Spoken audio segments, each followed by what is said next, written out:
अक्सर ये सवाल जहन में आता है कि हमारे स्मार्टफोन के अंदर वो जो छोटी सी चिप होती है वो आखिर बनती कैसे है। जवाब एक ऐसे अमल में छुपा है जो बिल्कुल कदीम ज़माने के सायों के खेल जैसा है। फ़र्क सब इतना है कि ये एक नाकाबिले यकीन हद तक छोटे पैमाने पर होता है। तो आइए फोटोलिथोग्राफी की दुनिया में चलते हैं। ये वो अमल है जो नज़र तो नहीं आता, लेकिन हमारी पूरी डिजिटल दुनिया इसी की बुनियाद पर खड़ी है। हजारों साल से दुनिया भर की तहजीबें कहानियां सुनाने के लिए रोशनी और साए का इस्तेमाल करती आई हैं। एक सादा सी स्क्रीन पर सायों की मदद से पूरी की पूरी दुनिया बसा दी जाती थी। ये कदीम फन आज भी हमारी जिंदगियों में एक मरकजी हैसियत रखता है, लेकिन एक ऐसी शक्ल में जिसका शायद किसी ने तस्वुर भी ना किया हो। और हैरत की बात तो ये है कि यही कदीम उसूल यानी एक बहुत ही दुरुस्त और पेचीदा साया डालना आज मौजूद हर कंप्यूटर चिप की बुनियाद है। ये वही तस्वुर है, लेकिन इसे एक ऐसे पैमाने तक छोटा कर दिया गया है जिसे इंसानी आंख से देखना भी नामुमकिन है। चलें फोटोलिथोग्राफी को ज़रा करीब से देखते हैं। ये अमल बुनियादी तौर पर इस सैयारे का सबसे जदीद और खुर्दबीनी यानी माइक्रोस्कोपिक सायों का खेल है, जहां रोशनी के एक झमाके से पूरी डिजिटल कायनातें बनाई जाती हैं। देखें, इसके बुनियादी अज्जा बहुत सादा हैं, बिल्कुल वैसे ही जैसे कदीम सायों के खेल में होते थे। एक रोशनी को रोकने के लिए एक कठपुतली और साये को कैद करने के लिए एक स्क्रीन। लेकिन जैसा कि हम आगे देखेंगे, जदीद दौर में ये अज्जा नाकाबिले यकीन हद तक पेचीदा हो चुके हैं। और ये स्लाइड इस जदीद वर्जन की शानदार तरीके से वजाहत करती है। यहाँ कठपुतली एक खुर्दबीनी स्टेंसिल है जिसे मास्क कहा जाता है, और स्क्रीन एक इंतहाई खालिस सिलिकॉन वेफर है। समझे कि ये वो कैनवस है जिस पर हमारी डिजिटल दुनिया की तस्वीर कशी की जाती है। तो आइए इसके अज्जा की तरफ बढ़ते हैं और देखते हैं कि ये तामीर एक ऐसे नाकाबिल यकीन पैमाने पर कैसे काम करती है जहां गलती की मामूली सी भी गुंजाइश नहीं होती। इस माइक्रोस्कोपिक थिएटर में स्टेज एक बिल्कुल पॉलिश शुदा सिलिकॉन वेफर है जो आईने की तरह हमवार होता है। ये वो बुनियाद है जिस पर दुनिया की सबसे पेचीदा माइक्रोचिप्स बनाई जाती हैं। अच्छा, अब स्टेज को तैयार करने के लिए फोटोरेजिस्ट नामी एक रोशनी के लिए सेंसिटिव केमिकल की एक बहुत ही पतली और हमवार तय इस वेफर पर चढ़ाई जाती है। इसे एक खाली फोटोग्राफिक फिल्म की तरह समझें जो बस रोशनी का इंतजार कर रही है ताकि उस पर कोई तस्वीर छापी जा सके। यहाँ असल जादू होता है। जो केमिकल इस्तेमाल किया जाता है उसकी बुनियाद पर रोशनी या तो फोटोरेजिस्ट को कीमियाई तौर पर बदलकर घुलने के काबिल बना देती है जिसे पॉजिटिव कहते हैं, या फिर उसे सख्त करके वहीं जमा देती है जिसे नेगेटिव कहते हैं। ये इंतखाब सर्किट डिज़ाइन करने में ज़बरदस्त लचक फराहम करता है। तो अब हमारे पास स्टेज यानी वेफर और पेंट यानी फोटोरेजिस्ट दोनों मौजूद हैं। अब वक्त है असल परफॉर्मेंस का, रोशनी और साये का वो रक्स जो हमारी टेक्नोलॉजी को जिंदगी बख्शता है।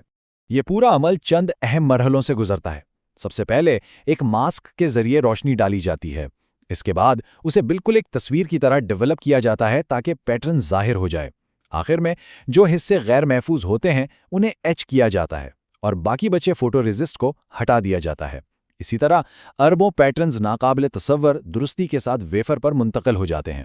लेकिन चिप्स को छोटा और ज़्यादा ताकतवर बनाने की इस दौड़ में मैन्युफैक्चरर्स को रोशनी की फितरत से जुड़े एक बुनियादी मसले का सामना है, यानी फिजिक्स का एक कानून जो इस अमल की हदें मुतय्यन करता है।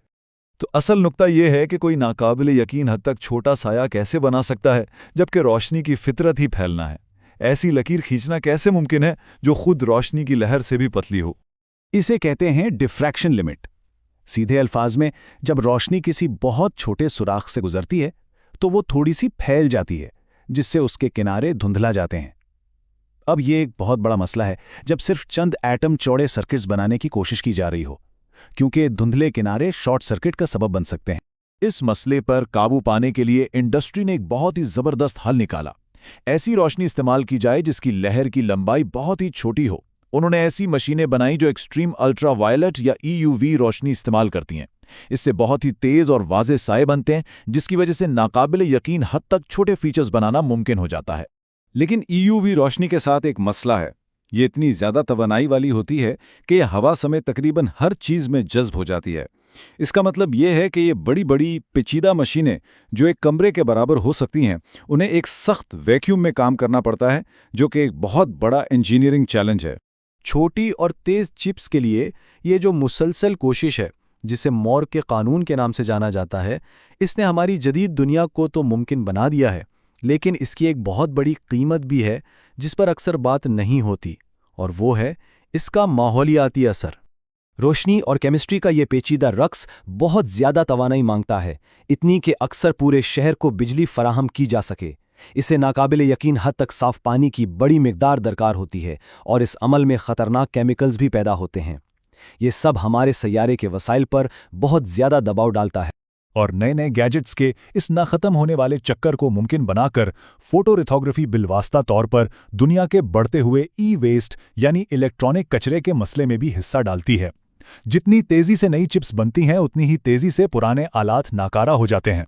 तो जब हम एक कदम पीछे हटकर इस पूरे अमल को देखते हैं, तो हमें इस अनदेखे फन के गहरे असरात नजर आते हैं, ना सिर्फ हमारी टेक्नोलॉजी पर, बल्कि हमारी पूरी दुनिया पर। हमारी जेब में मौजूद हर डिवाइस, हर स्मार्टफोन, हर लैपटॉप इंजीनियरिंग के इस नाकाबिले यकीन कारनामे का सबूत है। ये एक छोटी सी दुनिया है जो रोशनी के इंतहाई दुरुस्त इस्तेमाल से बनाई गई है। ये सब हमें एक बहुत अहम सवाल पर लाकर छोड़ देता है। जैसे जैसे नैनो स्केल पर हमारे बनाए हुए साए छोटे और पेचीदा होते जा रहे हैं, क्या हमारे सैयारे पर इनका मजमूई साया बड़ा होता जा रहा है? टेक्नोलॉजी की तरक्की और पायदारी के दरमियान तवाज़ुन तलाश करना शायद हमारी नस्ल का सबसे बड़ा चैलेंज है।